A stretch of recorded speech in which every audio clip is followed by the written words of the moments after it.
into dynamic action, and that was sort of you might say, the golden age of not only radio, but challenging the bankers.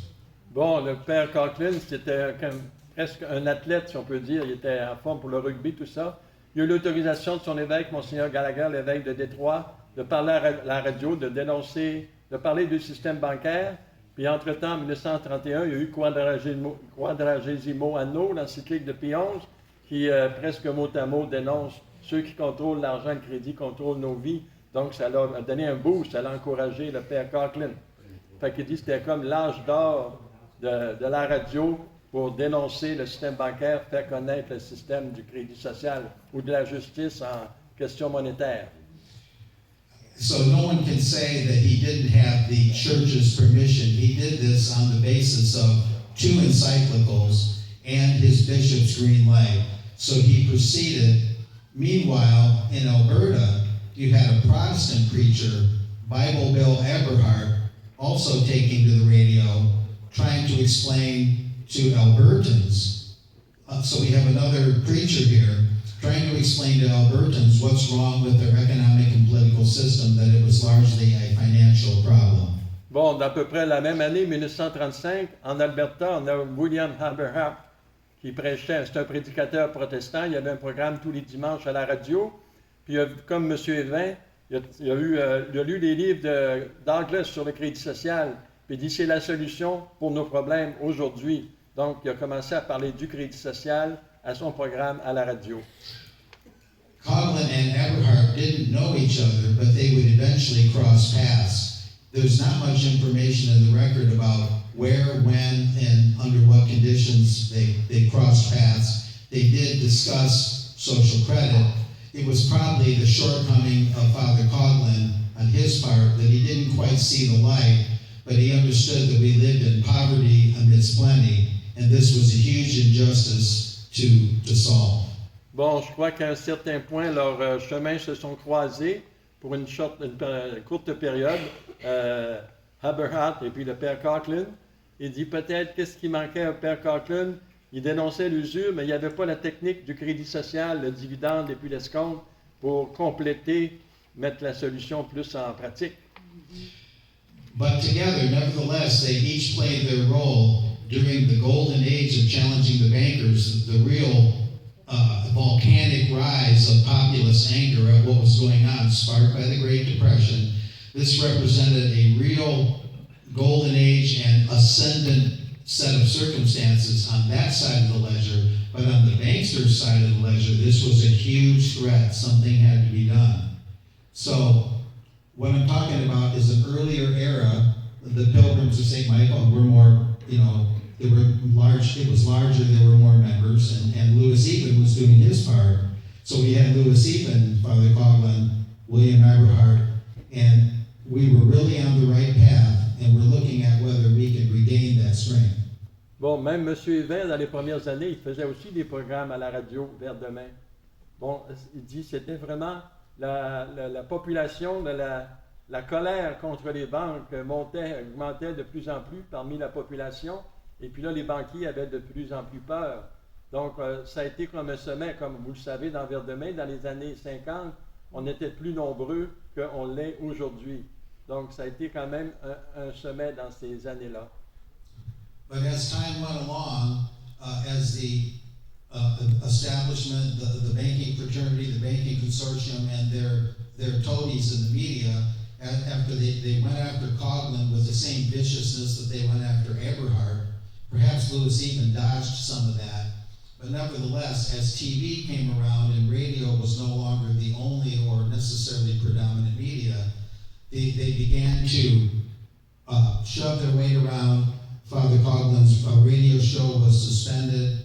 His mailing permit to mail out his social justice magazine was completely taken away from him by Franklin Delano Roosevelt. Yeah. And so finally, the establishment that these brave men was establishing responded by taking us into the next phase, and that is just obliterating the message of largely Father Coughlin, and William Eberhard, of course, died under rather strange circumstances, although Father Coughlin lived in 1979.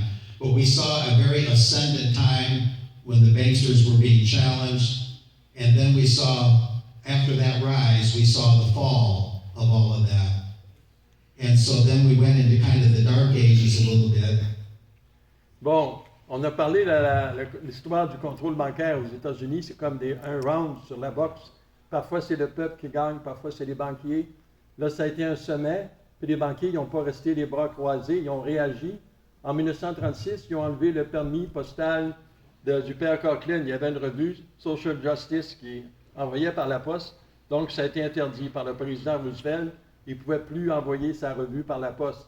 Puis son programme de radio a été cancellé. Fait qu'ils l'ont comme mis la baïonnée. Et puis Aberhart il est mort sous des circonstances mystérieuses après un repas en 1943. Peut-être étant empoisonné, tout ça. Puis M. Evans, on sait qu'il y a eu de la persécution aussi contre lui. Donc il dit là, on est peut-être rendu dans un âge des ténèbres.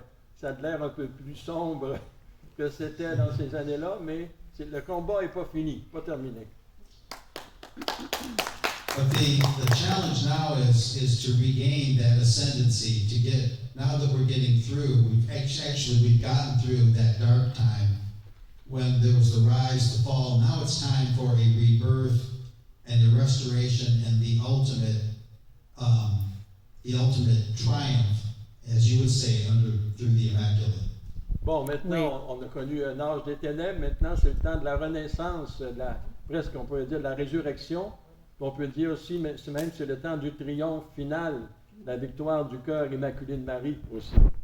In other words, we may have lost a battle, we being the collective humanity from Coughlin and Eberhardt's time through to now, we may have lost the battle, but we have not lost the war. In fact, I think we're winning. So, as I mentioned in shorter remarks yesterday, a big part of that is the media, the information battleground. We've got to get around it, we've got to get under it, we've got to do everything we can to build personal communication, our podcasts, alternative media, to overcome eventually a already crumbling conventional media system. It's already losing credibility day by day by day. The New York Times, of course, used to use its whole building, then it had to rent out different floors because it was losing so much money. Yeah.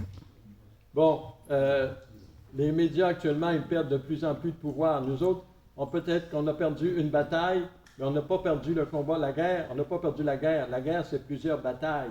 Mais au final, c'est nous autres qui vont avoir la victoire. Il dit le problème, c'est de contourner tous les médias officiels, télévision, tout ça, qui racontent des mensonges. Nous, il faut qu'on se fasse entendre à travers ces choses-là, soit par des moyens alternatifs. On a la revue Vers demain, qui n'a pas d'annonce publicitaire. Il peut y avoir les réseaux sociaux. On peut parler de bouche à oreille, faire connaître ça, trouver tous les moyens possibles pour faire passer notre message malgré les médias mensongers. And I'll basically summarize. I didn't necessarily need or want to talk too long, but we now have before us every tool at our disposal to regain and even surpass those former glory days. It can be done, it must be done. And we have these soldiers before us, Soldier Coughlin, Soldier Eberhardt, Soldier Lewis Even, and of course, you might say the Admiral, C.H. Douglas. Yeah. And under them, we can win this fight. I think we're already winning. Part of the devil's trick is, of course, to keep you down, to make you think that you can't do it, to erode your confidence, but we can't let that happen.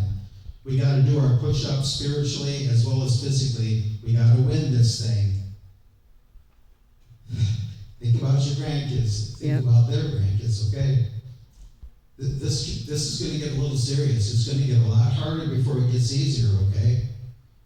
We're going to get bloody noses. We're going to get dirty hands. It's not going to be clean necessarily, but with God's help, we'll win. Bon, il dit, je vous promets pas que ça va être facile. On va peut-être recevoir des coups de poing au visage, les nez vont saigner, mais la victoire, il dit, le plan du diable, c'est de vous décourager, de vous faire croire qu'il n'y a plus rien à faire, que la cause est perdue. Il dit non, on travaille pour la justice, on est du côté du bon Dieu, la victoire nous appartient. Il dit déjà, les médias d'information, la télévision, le monde, ils savent que ce sont des menteurs. On ne croit plus que ce qui est dit dans les télévisions, la radio, dans les journaux. Fait que là, c'est à nous de prendre, il dit, je crois qu'on peut surpasser, faire entendre ce message par-dessus tous ces gens-là, et puis la victoire nous appartient. Let's not let the work of our predecessors be in vain. When Father Coughlin would put an ad in a local paper, let's say in Cleveland, for the Cleveland baseball stadium, he could put a little ad this big and get 10,000 people in that stadium. Wow. And he would speak day after day. He'd be so exhausted that he would just disappear into a hotel for a while. You wouldn't see him for a couple of days. Just like a soldier who crawled out of his foxhole and took a couple rounds and just was laying on the ground until his wounds healed. He worked that hard.